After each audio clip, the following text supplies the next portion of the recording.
নমস্কার। আপনারা জানেন শ্রাবণ মাস পড়ে গেছে। এই শ্রাবণ মাসে আমি একটি নতুন উপাচার নিয়ে আপনাদের সামনে এসেছি। আপনারা যারা দীর্ঘদিন ধরে সমস্যায় আছেন, যে কোনো একটি সমস্যা বা আপনাদের একটি মনস্কামনা আপনারা ভূজ্যপত্রে লাল কালি চেন ফেলে দিয়ে লিখুন। তারপরে আপনারা তাইতে 11টি আতপ চাল দিন এবং শিব ঠাকুরের প্রিয় যে ফুল, যেমন ধুতুরা ফুল, আকন্দ ফুল, যে কোনো একটি ফুল দিয়ে আপনারা সেই ভূজ্যপত্রের উপর রাখুন এবং ভূজ্যপত্রটি ভালো করে মুড়ে নিন।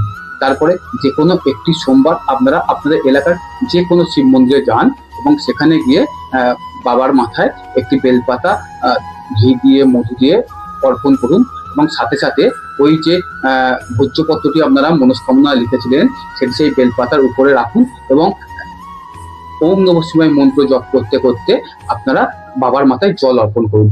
আপনারা এই টোটকাটি করুন, দেখুন আপনারা খুব ভালো থাকবেন। পারলে আপনারা শ্রাবণ মাসের 4টি সোমবারই এই মন্ত্রটি পাঠ করার চেষ্টা করুন, আপনারা নিশ্চিত ভালো রেজাল্ট পাবেন। একথা আমি দায়িত্ব নিয়ে বলতে পারি।